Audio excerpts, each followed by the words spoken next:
Let's talk about how to structure an email. And there are a lot of ways to do it. But what I will tell you is that 90% of my weekly emails follow one format: hook, story, call to action. That's it. 3 pieces: hook, story, call to action. Welcome to the Online Genius Podcast, where host and renegade thinking beer brewing lawyer turned online entrepreneur Bobby Klinck proves that building and protecting your online genius doesn't have to be rocket science. Bobby and his expert guests break down online marketing and the legal stuff so you can stop sweating the small stuff and get back to building your amazing business. Now, here's your host, Bobby Klinck. Hey there. Welcome to episode 93 of the Online Genius Podcast. I'm your host, Bobby Klinck, and today's episode is a doozy because today we're going to be talking about one of my favorite things and one of my things that I think people say is kind of a superpower that I've developed and that I think everyone needs to work on. And that is writing addictive weekly emails. I am a true believer that this is something that every online entrepreneur needs to practice and get good at. Look, I'm going to be honest with you. I love email marketing. It's kind of my favorite kind of marketing. And yeah, part of that maybe is because as a recovering lawyer, I've spent a lot of my life writing. And so I've cultivated that skill. But I'll be honest with you, the writing I do in email marketing has very little to do with the kind of writing that I do or did a lot of when I was a lawyer. It's a very different skill set, but I can say honestly that email marketing has been one of my superpowers. This year alone, as I'm recording this at the beginning of August, I've made somewhere over $200,000 from email promotions of my Online Genius template library. That's kind of my all-you-can-eat legal template product. And to have made over $200,000 in just email promotions for a product like that is a pretty big deal. But I also had a lot of success when I sent some emails inviting people to join my membership site, the Fans First Society. That was one that also has been successful. And so, I have really cultivated this skill, and I know that if you do email right, it can be a huge driver in your business. That's why I do a lot of talking about it. But look, here's the thing. Today, we are not talking about promo emails or sales emails because honestly, those things kind of have the flash, have the sizzle. A lot of people think of those as the important emails. And yes, those are important. But candidly, the weekly emails that you send to your list are much more important. I will tell you that in my business, those emails have been the driver. They've driven my success because those are the emails that take people from a cold subscriber to someone who's a raving fan. It's where you show your personality. It's where you really let people get to know, like, and trust you. And so this week's episode is all about how to create an addictive weekly email. In other words, how do you create something so that, it's kind of must-read emails for your list? And again, I want to be clear. A lot of people, before we kind of dive into this, a lot of people think, oh, email's dead. Oh, I don't read emails, and this is not going to work. And look, I'm going to agree with you. I'll be honest with you. I am on a lot of people's newsletter lists or email lists, and I don't read them. But there are some people whose emails I look forward to every week. And they're the people who, make it fun, make it interesting. And I'm going to talk about things like that. And I hear a lot of people say that about my emails. And so I'm going to share with you my framework for how you do this, what you need to be doing in these weekly emails to get it to the point that you are among the people that, when your email hits their inbox, they're like, yes, I want to read that. So that's what we're talking about today. But before we get there, this week's episode is brought to you by my special limited time pop-up Facebook group that is for people who are exploring a digital course business. Now, on last week's episode, I had Amy Porterfield on the show, and we talked all about creating an online business. And she is going to be launching her course, Digital Course Academy, in September. I think September 5th is when we'll start inviting people to the webinar for that. But I know that a lot of people have questions about digital courses, how to create one. Should they join Digital Course Academy? What should they be doing? And as someone who follows Amy, but is also one of her ambassadors and was an ambassador in her program the last time around, I really got a sense of what's going to make people successful, kind of what are the key elements that people need to really be able to hit the ground running and be the people who, yes, definitely should be creating a digital course. So I created a free Facebook group called Exploring a Digital Course Business, and you can join it by heading over to youronlinegenius.com/exploring-DCA. Again, youronlinegenius.com/exploring-DCA. Now, we're talking about digital courses in there, and I'm answering questions for people, helping people understand what the program's about, what it's like, what kind of support they're going to get, things like that. But also, I'm treating the group as an opportunity to do kind of business building boot camps. So the first week of boot camp, we did list building. So there's a whole week's list building boot camp. Then the second week, we did content strategy, kind of creating a content strategy for your business. So you can go ahead and join, and you'll get access to all of those videos, all those trainings. So if that's something that you need to be working on, you can get that in the group as well. So hope to see you in there. Again, you can join by heading over to youronlinegenius.com/exploring-DCA. Now let's dive into this week's episode about creating addictive weekly emails. Now, first, we need to talk about a basic approach, kind of what's the right approach and way to think about and, come at these emails. And if you take only one thing from this episode, let it be this: stop sending newsletters to your email list. And that may seem weird because you may be saying, wait a minute, I thought we were going to talk about sending it. And this is a bit of maybe a semantic thing. But when I hear people talk about their weekly email as a newsletter, it makes me cringe. Because let's be honest, nobody wants to read a newsletter. You get a newsletter and you might read it if one of the topics is interesting to you or if you think you need the information. But you don't say, ooh, let me read a newsletter. You don't do that. For me, at least, when I hear the word, it literally conjures up bad feelings. And again, this may be a semantic thing, but I believe that if you call your weekly email a newsletter, even if it's just in your head, I believe you're not going to approach that email in the right way because you'll be approaching it kind of from thinking of it like a newsletter. And that is not the right approach because of all those things I said. Now, the right approach, you have to be providing something that your subscribers will want to read. Now, again, I'm very big on the concept that you need regular, valuable content. I think you need to be creating new content every single week, like this podcast, a blog, a video show, something like that. But I'm going to be honest with you. That's not what's going to get people to open your email. Now, I want to be clear. If you're creating regular content every single week, that's going to be the subject of the email or part of the email.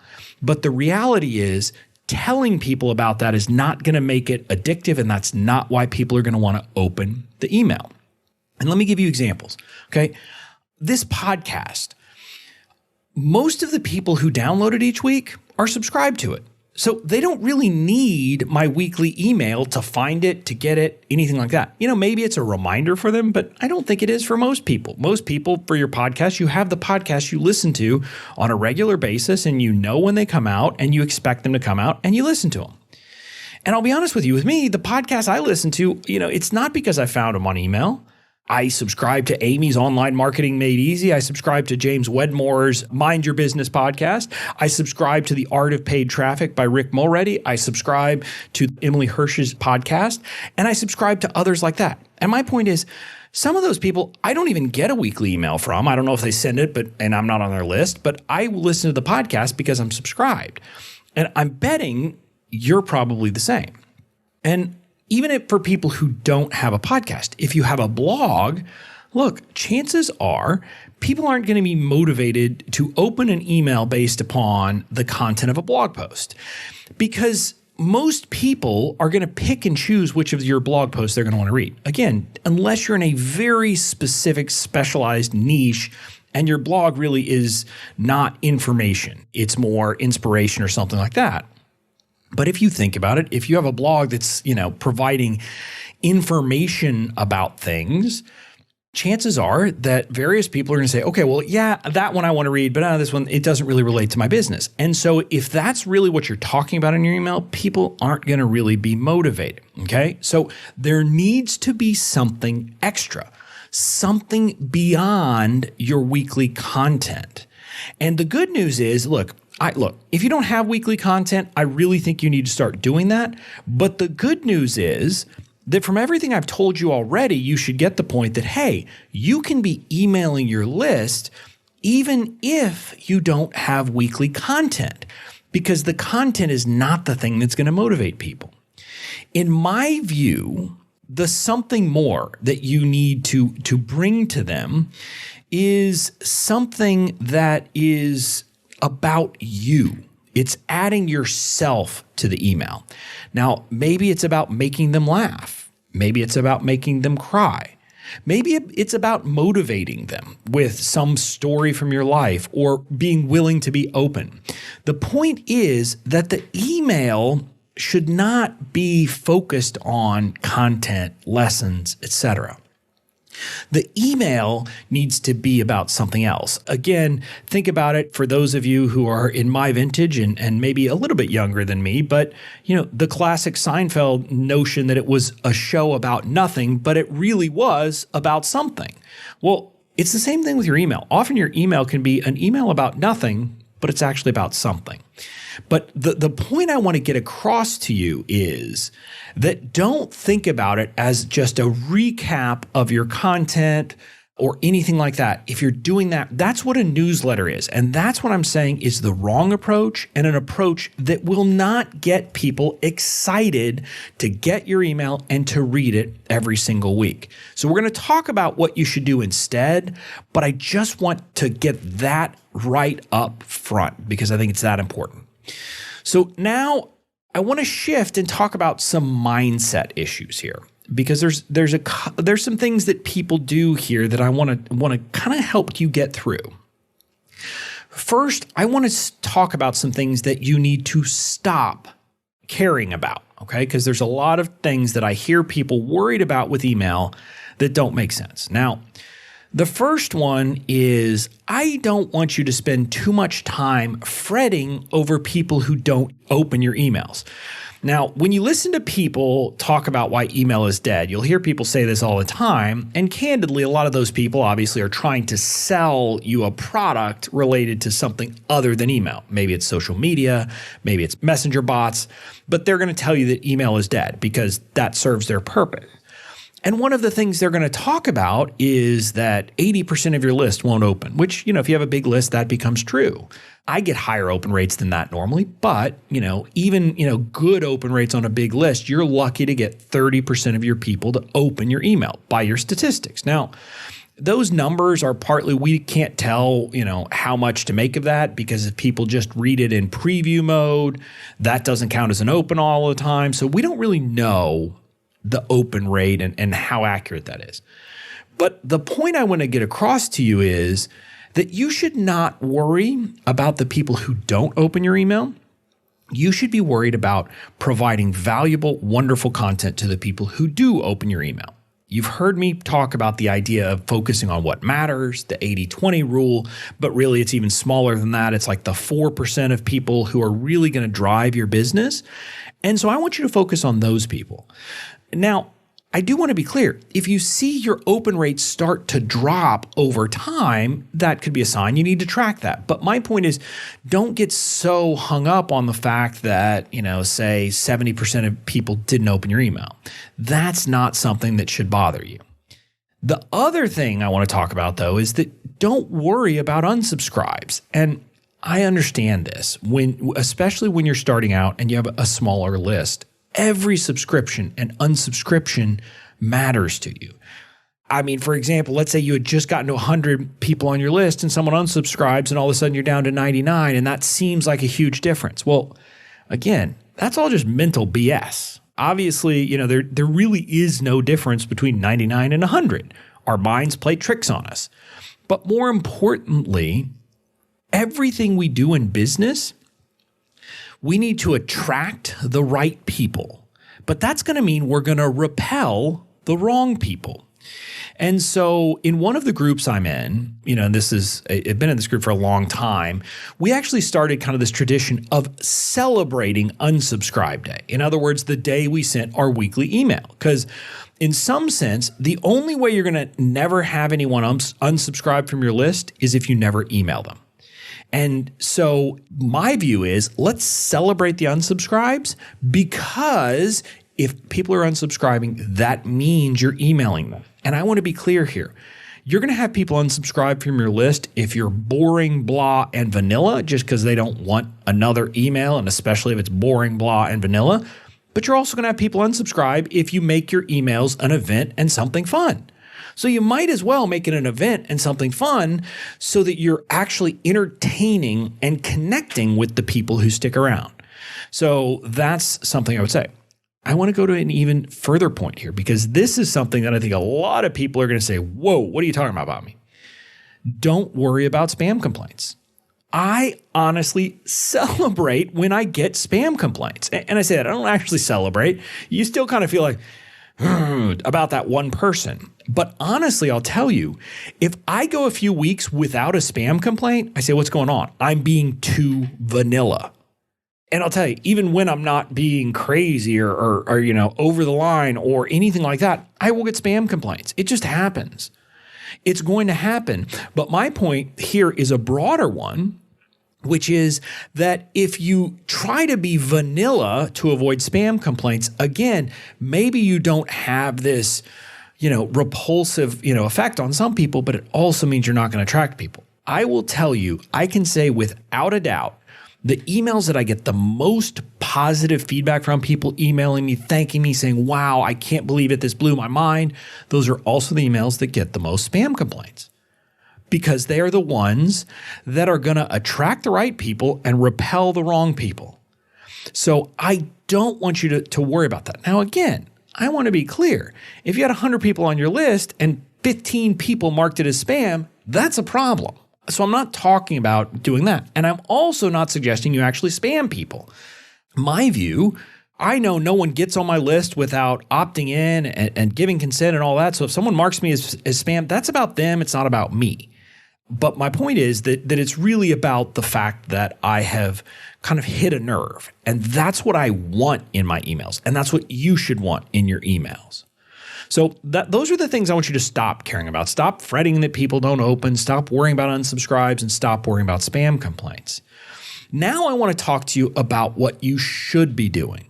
So you should be thinking about your email, your weekly email, as a way to connect with your audience. In other words, a way to let them get to know, like, and trust you.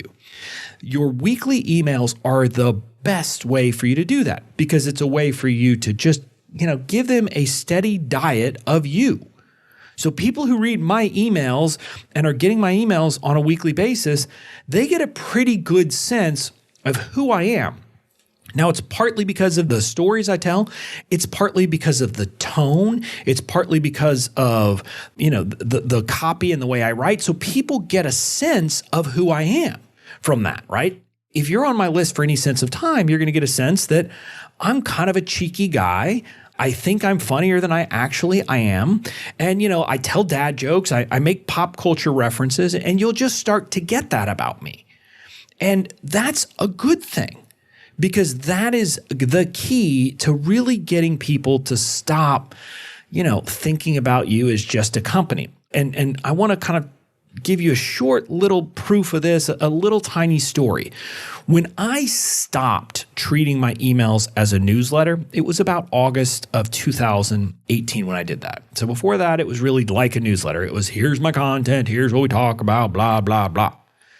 When I stopped doing that, kind of literally overnight, and started practicing more of what we're going to talk about here, I got an email literally I think it was the second week that I did this. And it was from someone who'd been on my list for a while. And I won't get the exact, what she said exactly right. But essentially she said, look, I've been on your list for a long time. And candidly, for a long time, you just seemed like any other big company. And again, this was me, a single person. I had no employees, et cetera. And she said, over the last 2 weeks, for the first time, I feel like you're a person. And now I really want to do business with you. And literally, this was 2 weeks of this. It was this level because people started to see, hey, this is Bobby. This is who he is, and start to understand those things, okay? So that's the power, and that's what you should be thinking. That's kind of the mindset you should be bringing to it is, hey, how can I use my emails to truly connect with the people who are meant to be my people? That means you need to be willing to open up to your folks, bring them into your life, bring them into your business, bring them into your personality. And I'm going to tell you here, vulnerability is huge. Being willing to be vulnerable for your people will go so far to building that connection, because people will get a sense that, hey, they're going to really get to know the real you. And to me, like vulnerability here, I'm talking about true authenticity. In other words, not the fake BS authenticity that a lot of people are trying to sell with, the curated authentic that you see on Instagram, for example. I'm talking about just being honest. Now, I'm not telling you to go, tell people that you're, just a complete mess. That's not a good idea, because then they're going to be like, well, I don't want to be around that. But I'm saying being honest when you struggle with something, telling people. People who are on my email list know that I have told them many things that I've done wrong. And I think that's part of why they like it. It's the same thing you do on this podcast. I tell you the good, the bad, and the ugly, because that level of being authentic is good, but also vulnerability where you talk about things you struggle with. That's the kind of thing that will really bring people in. And part of this is also, be willing to kind of, tell them about your slip-ups, your foibles, your mistakes, and things like that. But also happy things from your life. Just let them get to know you, okay? So that should be what you're doing. Now, I want to talk about things, and we're going to talk about things a little bit out of order. A lot of people now would say, okay, let's talk about subject lines. But I'm not going to talk about the subject lines until after we talk about the structure of an email. Because I think talking about the structure helps you get a sense for how you're going to approach it, but it's also going to help you maybe get a sense, a better sense when we get to the subject lines. So let's talk about how to structure an email. And again, there are a lot of ways to do it, but what I will tell you is that 90% of my weekly emails follow one format: hook, story, call to action. That's it. 3 pieces: hook, story, call to action. So the hook is something that is meant to pique their interest, to draw them into the story. It's something to make them say, I want to read about this. I want to see what this is. I want to understand this, whatever it is. And again, we'll get back to it in the subject line. Sometimes your subject line is your hook, but a lot of times it's not. So the point is that you want something that immediately grabs their attention and makes them want to read. Because with every piece of the process of an email, each piece serves one role. So the hook is meant to get them to read the story. And so then the story is meant to get them to the call to action. Again, in theory, but realistically, we don't have to be that formal about it, but the hook is important. And there's a few different ways you could do this. One is dropping someone into the point of high drama in the story you're going to tell. Okay, and then backtracking. So I did this recently in email where, I think I started, the email by saying, when you find yourself with someone saying, call the Coast Guard, call the bleeping Coast Guard, you've had a bad day. So again, you see, this is like okay, I got to hear what the story that led to this, right? Because you're taking them to the point of really high drama, really potentially bad situation. So if your story has that moment of high drama, that's the kind of thing you could do. Now, I used to have one of these in a welcome sequence that was about my my origin story. And it was like, something about, how I found myself, holding my 3-month-old baby without a job, right? So something like that takes them to this, okay, I got to figure this out.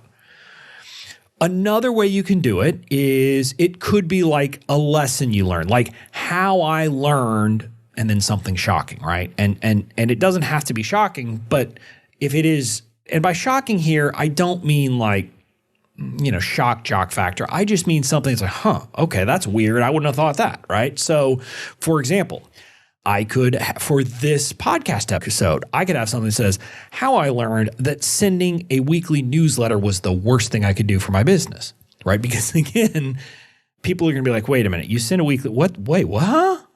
And it's going to make them want to read the story. So that is something that you can use as well, because that's a good hook. It's going to get them to be like, okay, wait, huh? And make them read. Another way to do it is, it could be something as simple as, for example, I could have used this. December 31st, 2017 was the day that changed everything for my business. And I could use that to tell the story of how that was the day that I was sitting there listening to my pastor and he was talking about giving, and I decided to make giving my word of the year for 2018. Now, if you're new to the podcast, maybe you haven't heard this yet, but any of the listeners who've been here a while know that giving is one of my big things. Candidly, radical giving is what I think of, and that approach to business changed everything for me. And so, again, I could use that as the hook to get people to want to know, okay, what is it that he learned that day, and why did it change anything? So I could basically talk about how it's like that. Or you could do it without a date. Say something like, one simple decision that took me from a wantrepreneur to a thriving entrepreneur. Again, people are like, okay, I want to know what that one decision was because, hey, maybe I want to make that decision too. So you get the sense. Another example, it could be, I have one that says something like the best piece of advice I ever received. Again, who doesn't want to know what the best piece of advice you ever received is? Obviously, that's something that's going to say, okay, I got to find out what this is. So that gives you a sense of the hook. It's just something to draw them in. Then you move to the story. And this is where you use the stories that I call personal vignettes. Now, if you haven't yet, go listen to episode 90. That is an episode that is all about personal vignette stories. But if you haven't listened, or for everyone else, this will be a quick recap. Personal vignette stories are stories from your life. And a lot of them aren't about your business. Now, some of them are about your business, but a lot of them aren't.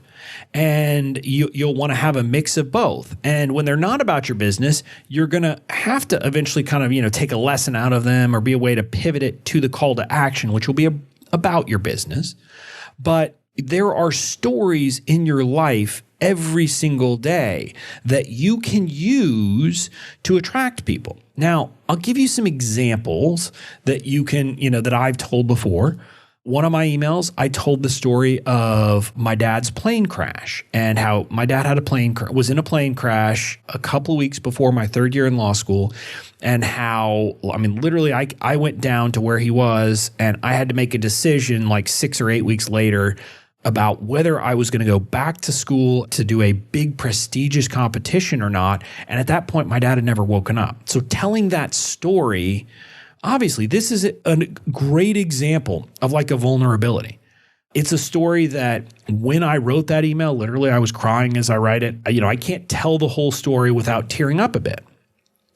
But you get the point. Hey, you get this. And it tied into that week's podcast episode because that week's podcast episode, the guest told a story about how her dad died like 3 months after she started her business and that she had to persist through that. So you get the point of how you would do it. And by the way, earlier I mentioned that episodes that get the most positive reaction also get the most spam complaints. That episode got so many people writing me back or that email for people thanking me for being willing to tell that story and being willing to be that open, and that was what they needed to hear to keep going that week.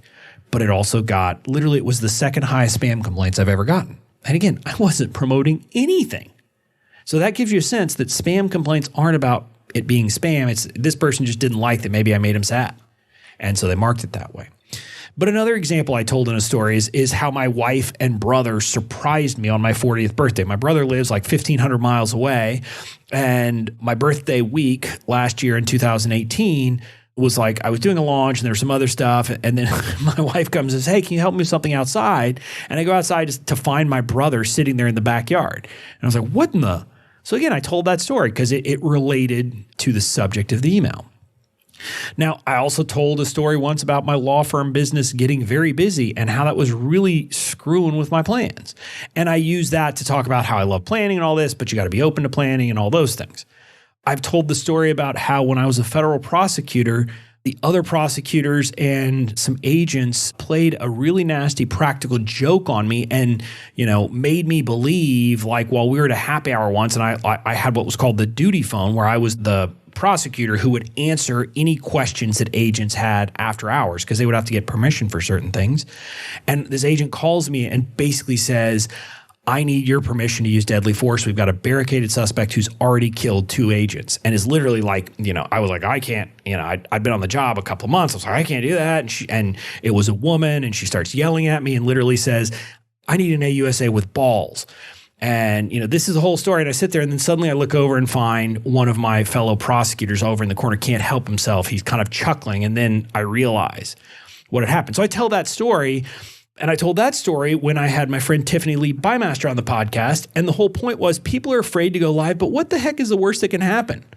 It can't be as bad as that situation was for me. So you get the point. You tell these stories, and it's just a fun way so that people get something entertaining. Think about this. If you can entertain people and just brighten their day for 5 minutes, not even 5, it'll take them a minute and a half to read a story, and it'll entertain them, and it'll put a smile on their face. And if people remember your emails doing that for them, guess what? They're going to keep opening them. So that's what the story is doing. It's giving them that. Again, you can see it from these stories that people get to know me, my life, and all these things from the stories, but also they get to get some lesson, or maybe it makes them happy. Maybe it's just something that's going to kind of make them happy for a day.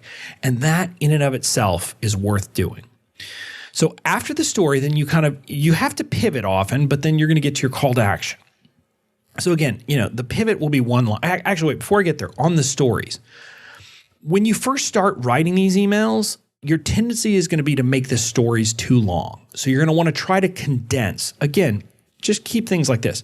For the most part, dates don't matter, right? People don't care what the date was of something. Again, there are differences. Like I use that December 31st, 2017, because that actually is a date. It's weird, of course, that New Year's Eve was a Sunday and I was in church. And so that it's kind of relevant there. But for the most part, don't use dates because dates don't matter. And just condense and work at that when you're first starting this, but don't feel bad about it. But over time, you will get better at finding the stuff and really getting to the heart of the story as quickly as possible. But again, if it's a good story, people are going to read it, even if it's a bit wordy. So don't feel too bad, but let's try to keep it relatively, brief. And again, I'm not talking about anything that's crazy here, but let's not make it long. Now, while I'm talking about this, though, I do want to make a point about formatting your emails. When you write emails, a good practice is, if I do it in Google Doc for like sequences, for my weekly emails, I don't always do that. But if you're going to do that, put the width down to only 4.5 inches wide, because you want to get used to seeing what it's going to look like on smaller screens. And I don't want any paragraph of my email to be more than 3 to 4 lines, if at all possible.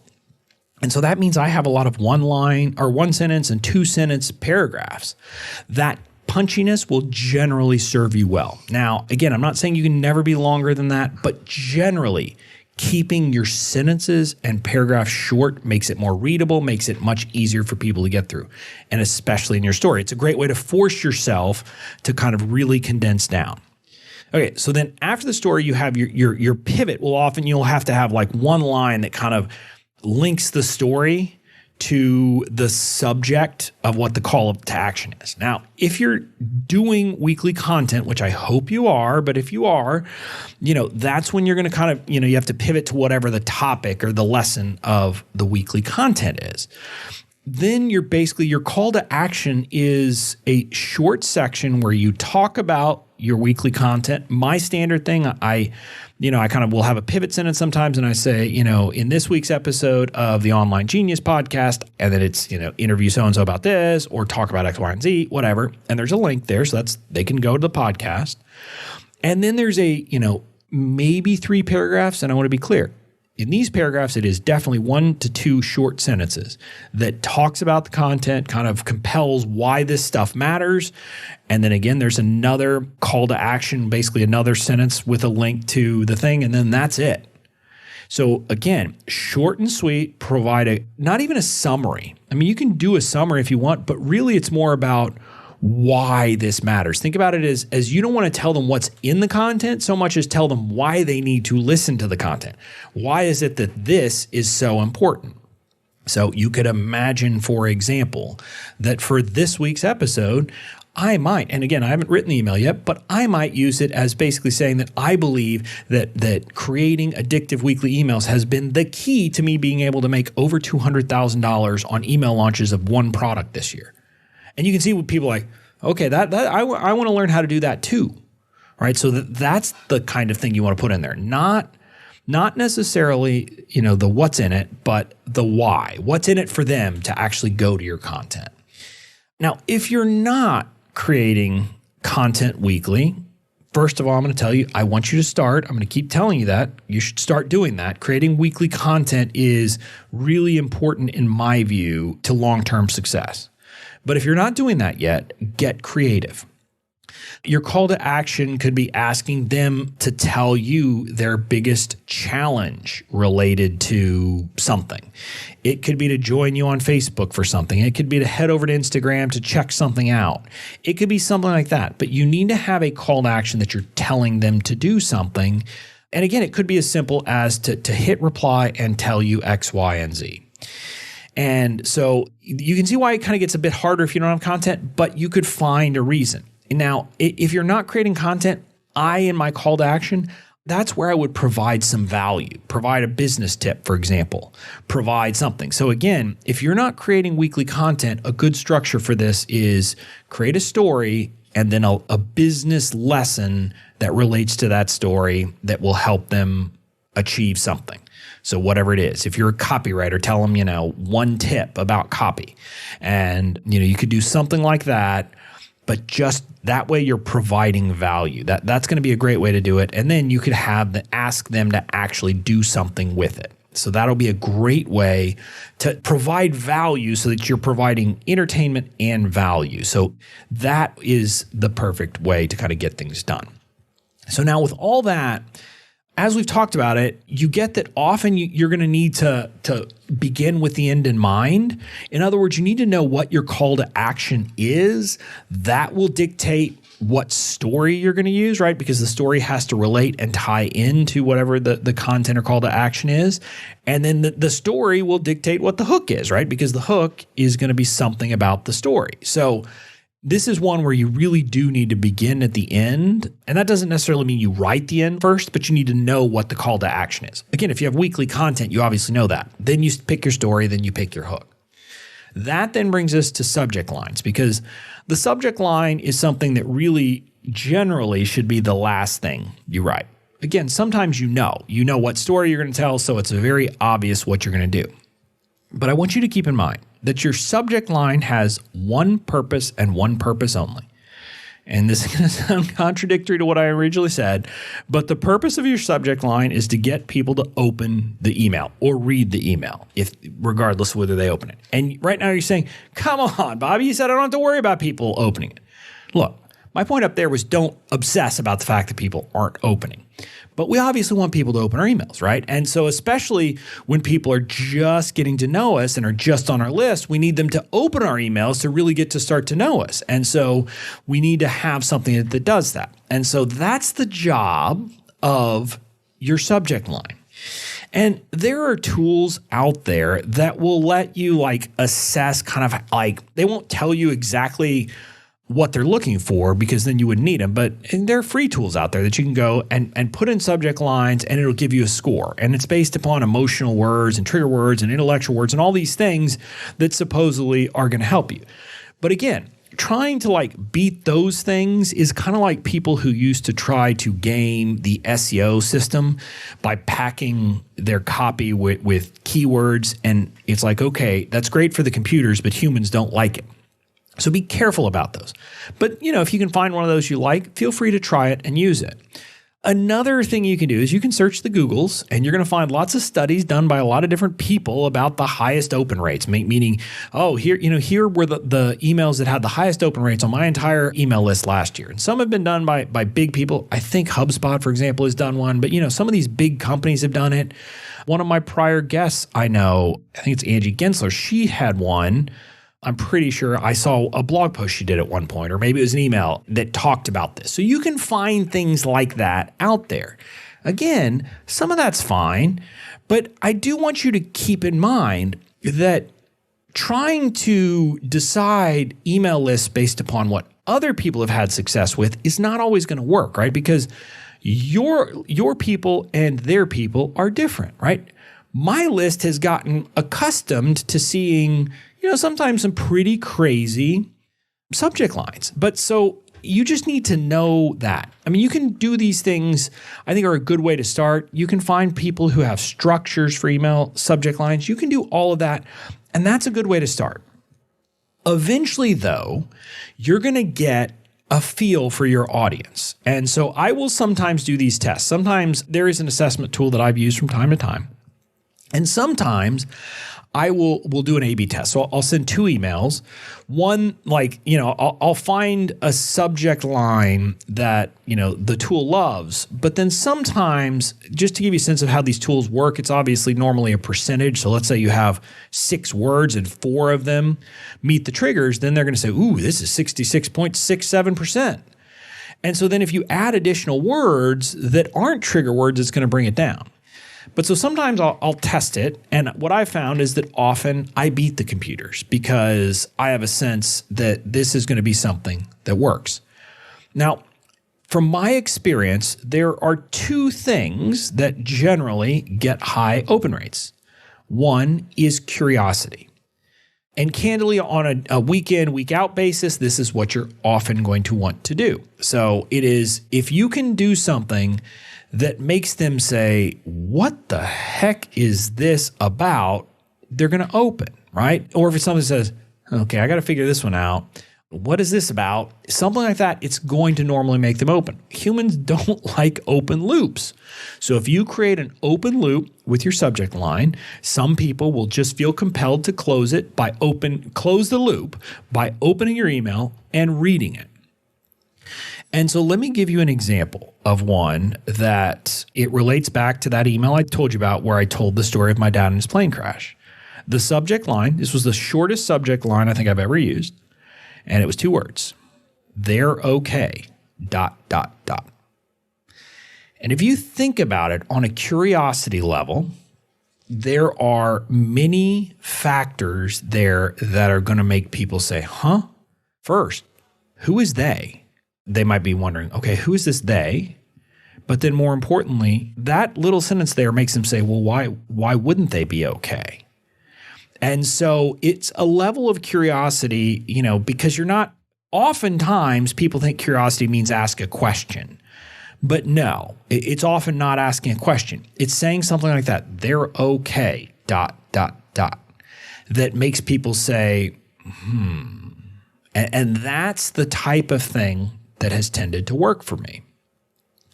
Now, again, if you haven't gotten to know me yet a lot, you're going to find I love ellipses. I think they're, I just use them often because I think they're an easy way to break grammar rules without it being a big deal that you're breaking grammar rules. But I think in subject lines are often good because they're signaling to people there's more to the story. So curiosity-based headlines are great. Now, another thing that can work well are shock factor subject lines. Now, you have to be careful with these. let me be clear. Some shock factor ones are also like curiosity. So it's kind of a mix of both. So one of the best, my classic emails is the subject line, "Why are you sending me pictures of you with random women?" ? All of that in quotes. And it's a story about my wife sending me that text after I sent her a picture of me with Amy Porterfield photobombing me. But the point is that question, people are like, whoa, huh?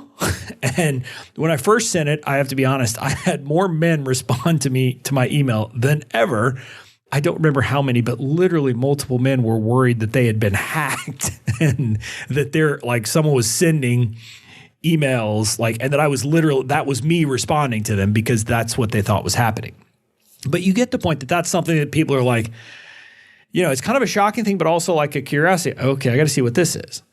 Now, my biggest shock factor subject line ever was the subject line was simply this: "I don't like sweet baby Jesus, ...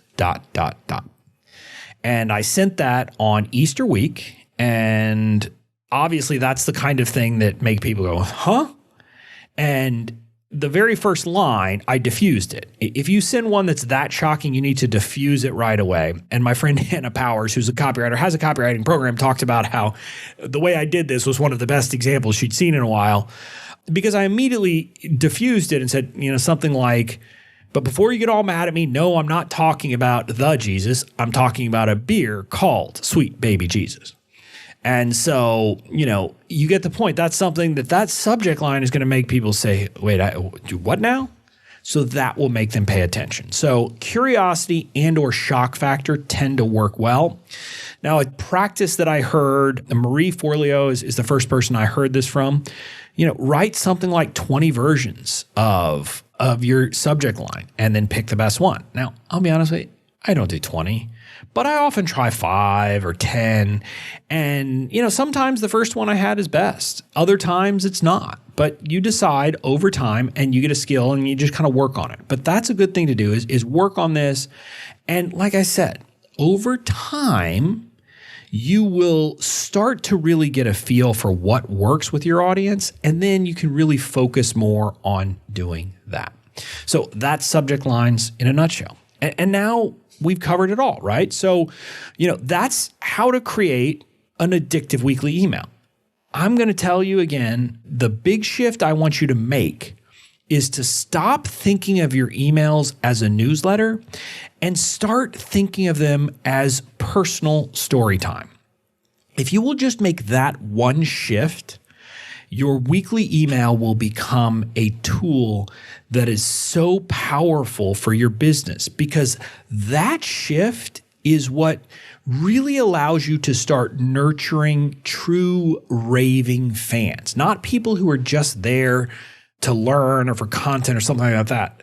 That shift, making your emails kind of personal story time is what will get it to the point that you have fans who are willing to basically, put a flag in the ground and say, I'm following that person to the end of the earth because I know them, I like them, and I trust them. And so if you'll do this consistently, I believe you will have a tool that will build your business and help you build connections with the people who will then power your business going forward. So that's it for this week's episode. Again, if you are someone who is considering creating an online course or considering Amy Porterfield's Digital Course Academy when she launches it in September, I would love for you to join my free Facebook group. It's a pop-up group that I've got just for people who are considering this, but we're also doing free trainings. I've got a boot camp about list building, and I've got a boot camp about content marketing. So if you don't yet have regular weekly content, we've got a boot camp in there that'll help you do that. There's also my Dream 100 training that is part of my membership site, the Fans First Society. I put that in there so people can really, figure out how to find their people and really start listening to them. So all of that is in this free Facebook group. And you can join by heading over to youronlinegenius.com/exploring DCA. Again, youronlinegenius.com/exploring DCA, and you'll be able to join me, and then you'll be able to get all that great content. So that's it for this week. I'll see you back here next week for another episode of the Online Genius Podcast. Thanks for listening to the Online Genius Podcast. Make sure to tune in next week for more great tips, tricks, and strategies to help you build and protect your online genius.